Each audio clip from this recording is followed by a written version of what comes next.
네, 2018 평양 정상회담 준비위원회는 오는 18일부터 20일까지 2박 3일 동안 진행될 평양 정상회담에 문희상 국회의장님을 비롯한 의장단과 강석호 국회 외교통일위원장님, 그리고 더불어민주당 이해찬 대표님, 자유민주당 김병준 위원장님, 바른미래당의 손학규 대표님, 민주평화당 정동영 대표님, 그리고 정의당 이정미 대표님, 이상 9분을 특별히 국회 정당 대표로 초청하고자 합니다.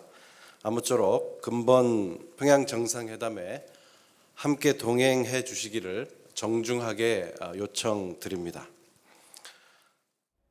자, 이건 뭐 새로운 변화인데요. 어떻게 보면 이제 같이 와주기를 정중히 요청드린다 했는데 김병준 자유한국당 비대위원장을 비롯해서 손학규, 정동영, 이정미 뭐 이런 대표들 모두 그렇죠? 그리고 외통위원장까지 이런 식으로 얘기를 했는데 어떻게 나올 것 같습니까? 일단 거절하기가 쉽지는 않겠네요. 자유한국당 입장에서도. 근데 이게 좀 지켜봐야 되는 게, 예를 들어서 김관영 바른미래당 원내대표 같은 경우는 들러리 서기 싫다 이런 표현을 이미 지난주에 한 바가 있었습니다. 아, 그랬어요? 예. 근데 이게 그러니까 청와대 이런 조치는 일관된 조치인 게, 얼마 전에 문재인 대통령이 여야 5당 원내대표를 만날 때 이 이야기를 이미 했었죠. 예. 그러니까 그 평양에서 열리는 남북 정상회담에 국회의원들이 동행을 해주고 나아가서 이걸 계기로 국회 회담까지 갔으면 좋겠다, 국회 교류가 있었으면 좋겠다라고 하는 소망을 밝혔고, 네. 그거에 따라서 이제 공식 초청을 한 거란 말이에요. 이제 공이 국회로 넘어간 것인데, 그렇죠. 문제는 이게 지금 어떤 문제가 있냐면, 그 판문점 선언 비준동의안 문제가 지금 걸려 있습니다. 예, 지금 그렇죠. 이 비준동의안 문제를 오늘 오전에 사실은 그 문희상 의장하고 여야 3당 원내대표가 주례회동해서 정상회담 뒤로, 그러니까 논의를 그때부터 시작하는 걸 뒤로 밀어놓은 상태인데, 그렇죠. 여야 5당 대표가 동행을 했을 경우에 판문점은 비준동의에 있어서 만약에 각을 세울 수 있겠느냐, 야당 입장에서는. 안 해주기가 어렵다 이거죠. 그 뒤에 아마 이런 정책 부담이 있을 겁니다. 그런 거기에다가 실질적으로 이것이 국회 선에서 얻는 이득이 무엇인가를 보면서,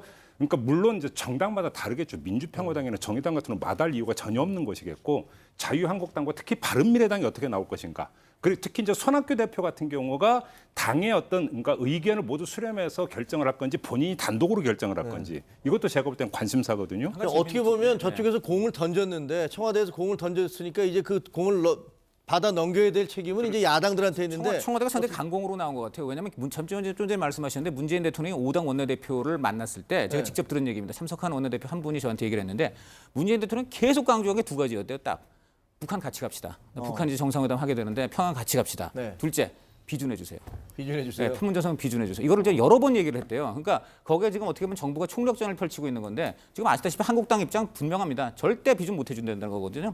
절대 비준 못하면 절대 그다음에 북한도 같이 못 가겠다 안 간다는 이건가요? 얘기예요. 그러니까 이제 안 어떻게 보면 간다? 여론 조성용으로, 아니 이렇게 평화와 정말 남북 대화를 위해서 대통령이 가는데 여야가 초당적으로 협조해 주셔야 되는 거 아니냐라고. 그러면 만약에 네. 그 자유한국당이 안 가면 나머지 당들, 정의당이라든가 이런 가겠죠. 쪽에서는 다 어떨까요? 가죠. 갑니까? 이제 정의당, 평화당에 가고, 또 정동영 대표 이런 사람은 자기가 방북한 거를 굉장히 그 본인의 어떤 정치적인 브랜드로 삼고 있는 사람이기 때문에. 손학규 대표. 네, 손학규 대표가 사실 손학규 이제 대표. 예. 제가 볼 때는 그 밑에 바른당 계열 그 의원들이, 바른정당 출신 의원들이 반대를 세게 할 겁니다. 그래서 저거 자체가 굉장히 앞으로 바른미래당이 계속 정당으로 존속할 것이냐, 아니면 쪼개질 것이냐의 하나의 시발점이 될 수도 있습니다. 굉장히 중요한 대목입니다. 어쨌든 네. 뭐 하나가 지금 청와대로부터 날라와서 좀 네. 야당 그 앞마당에 터졌는데 이 야당들이 그 공을 어떻게 받아들일지. 평화를 위한 방북이 정당에서는 이거 그 어떻게 내부 분열과 혹시라도 새로운 만약에 소통이 다 될수 가게 있습니다. 된다면 네, 네. 다 정말로 네. 5개 당이 해서 대통령과 함께 가게 된다면 그 장면도 또 어떻게 보일지는 상당히 관심거리이긴 한데, 아무튼 이게 어떻게 나오는지 저희가 이제 좀 정말 지켜보도록 재밌는 게 하겠습니다. 외교통일위원장이 간다는 것도 너무 재밌습니다. 그러니까요. 저분이 이제 핵심 키를 갖고 있으니까 대표급으로 넣어준 게 이 정부가 또 굉장히 나름 머리 쓴 겁니다.